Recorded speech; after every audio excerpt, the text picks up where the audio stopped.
Is it March, April, or May? And the answer is either yes or no. If the answer is yes, the next thing it asks is it says, is it Monday? Yes or no.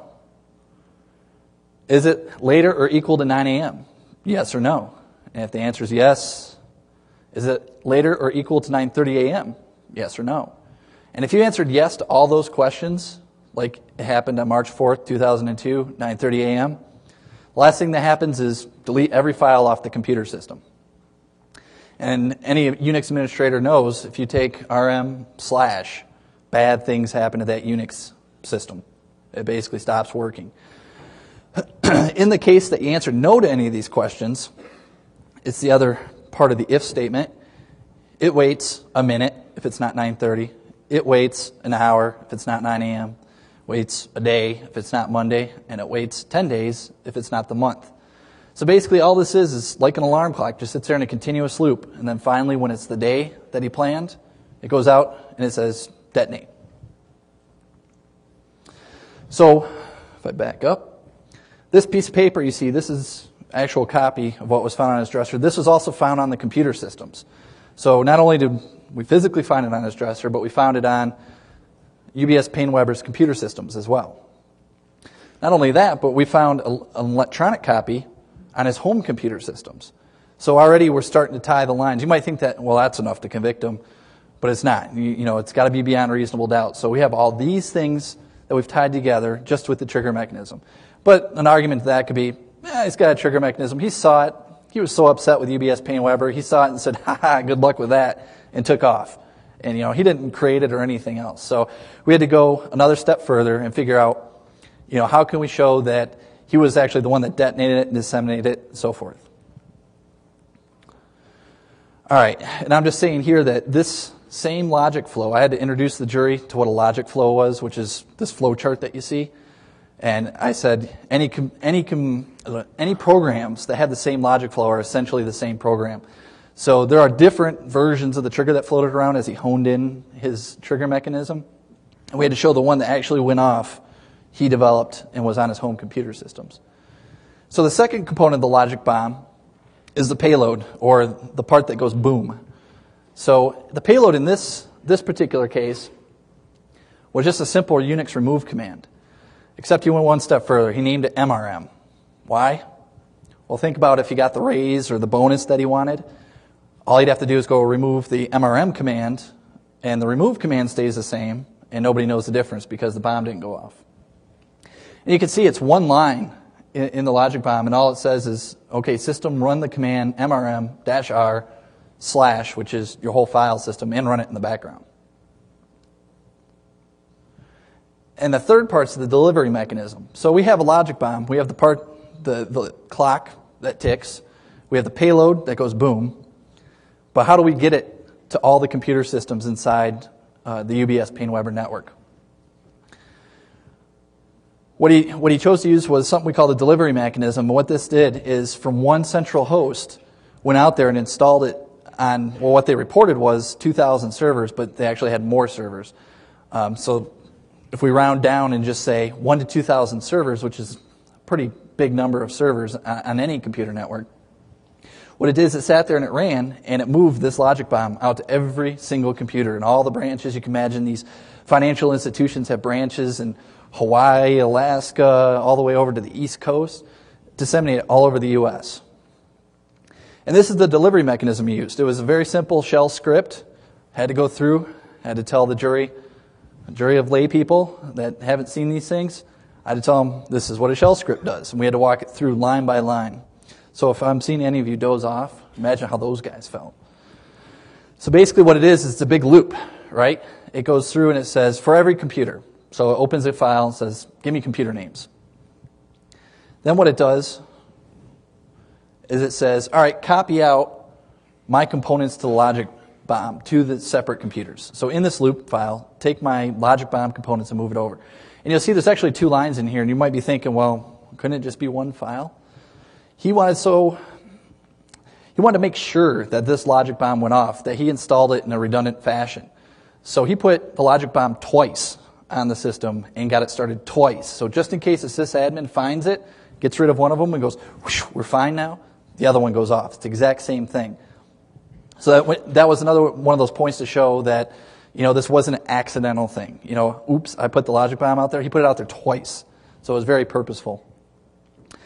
You can see in here, then he puts the persistence mechanism, which I'll talk about in a second. That keeps the logic bomb running even if the computer reboots. My range is just awesome with this. So then he copied out the payload, which is the remove command. So now he's got the alarm clock on there, and he's got the bomb on there now.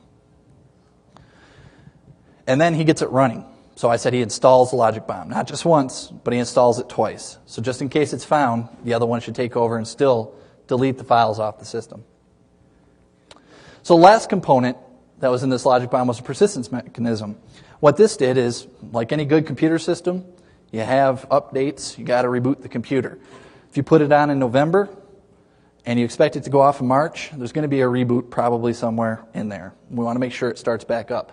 And this is the persistence mechanism that makes sure that the logic bomb persists across reboots. And it was very simple. What it did is, it was 3 lines in the rc.nfs file. And all it says is, when you start up, run rpc.logd, which is the name he gave to the logic bomb. And when the system started up, that's what it did. It ran rpc.logd. How many people would look at rpc.logd and go, that's a bad file? A lot of people look at RPCs, well, at least in 2001, they look at RPC and go, that needs to be running on the machine. I don't want to touch it. My machine's working fine. I'm not going to just leave it. So this is one of the things he did to basically hide or camouflage what he did on the system. Not only that, but these 3 lines in the rc.nfs, guess what? Really big file, down near the end, squished in with some other stuff. Not a lot of people go through the rc.nfs file and go, wait, rpc.logd, that is bad. So he did what he could to try to hide the logic bomb from just the normal sysadmin, which I believe, if I remember the testimony correct, they had 20 plus people that had access at a root level or administrative level on all these systems. So you're not just hiding it from one person, you're hiding it from a group of people at a large financial institution. All right, with all that said, what did we find? When we went through the evidence and we looked for traces of all 4 components that we found, that I discussed a little earlier, all the evidence that I discussed, what did we find? Well, what I was able to do, and this is a jury picture, this is why I showed the jury, is use the different logs to basically paint a picture. And you had to get in people's mind how somebody sitting at home can go inside and do work. And then one of the funny things is I'm a programmer. I use programming terms and so forth. And when the attorneys kept asking me, you have to prep your testimony, and they kept asking me questions like, how would you explain this connection, this VPN connection? And I would say very complicated things like, if you wanted to get into your company from home to do this or that, and I had like 8 sentences strapped on there. And the Secret Service agent looks at me and goes, just say you work from home. And I was like, yeah, I guess that's what a normal person would understand. So it's when you explain these things, you explain them over and over and over in your head, and you're like, well, I can say it better this way. Well, that's not technically true. And then somebody just says, you work from home, and you just feel completely dumb. So what happens is, we say a employee's residence, in this case, you can imagine it's Roger Geronio, wants to connect to corporate. So he's working from home. What happens is he's got to go through his ISP. In this case, his ISP was Verizon. I'm going to show you the exact stuff that Verizon produced in request to court order. And then I had to show the jury, it's a physical building, but you can think of it in a network sense. So we started talking about firewalls and VPNs and all that kind of stuff. And what I had to show was, all right, you went through a VPN, something happened. You had to type a username and a password. So now the jury goes, oh, so, just somebody out there, a hacker, couldn't just get through a VPN without giving a username and a password. We're going to show some logs in a second. And basically the VPN opens, the little Looney Tunes hole opens, and it connects to a host. SA stands for System Administrative Hosts. These are all just names we gave to it during the trial. And what happens is a person from outside is now through the network to a box on the inside. So what we're showing is when the logic bomb was spread, we're getting all these little data points of logs that we can correlate together. And once we have that correlation together of 3, 4 different points, we can start painting a picture of this isn't just a hacker out there on the internet that randomly came in and put a logic bomb and left. Every time something happened bad on the network, the logic bomb was spread and so forth, it goes back to the same individual over and over and over. So what do we have? We have Verizon session logs. We have the VPN gateway logs. We have WTemp logs off of the SA host. We have SU logs off the SA host because you log in as Arduino and then you have to switch user to root so you can spread this across the enterprise. There are also a bunch of other systems. You can imagine there's thousands of systems that were affected. And there were some in particular that were very useful in explaining what happened. These are the other systems that came into play during the trial. There was his Unix workstation because, like any Unix admin, he went to his workstation, did some stuff, and then spread the logic bomb. There was also some dev servers. So using servers that weren't highly used, you can do things on there and nobody's going to really pay attention to what's going on. But through these different logs, to paint this picture, we had the first one was the Verizon session logs, which you have to go to a court order to Verizon and say who was on DSL, such and such a time. And they have useful information. And what it boils down to is when did a person log on, when did the person log off, and who was the person. Not only that, but we have physical addresses. So this is an example, and I just, out of just being nice, I blacked out all his personal information, like where he lives. So just imagine with me that it really is in there. And it says, okay, on November 18th, 2001, user ID Duronio was on November 18th at 8 in the morning until 11 o'clock at night. So it pins down right when he was on his DSL connection, which we're going to see is going to correlate up to all the other logs that we collected throughout the investigation. So we have usernames, we have the IP addresses that he came in on, which is great because I take that IP address and then I look at the VPN logs. I take that IP address and look at other logs. And then we have the start time and we have the end time. And every one of these little instances, whenever he did something, we had to show every single day to the jury. This is why I was up there 5 days, is he connected here, and he had to do it in this fashion each time because everybody was taking notes.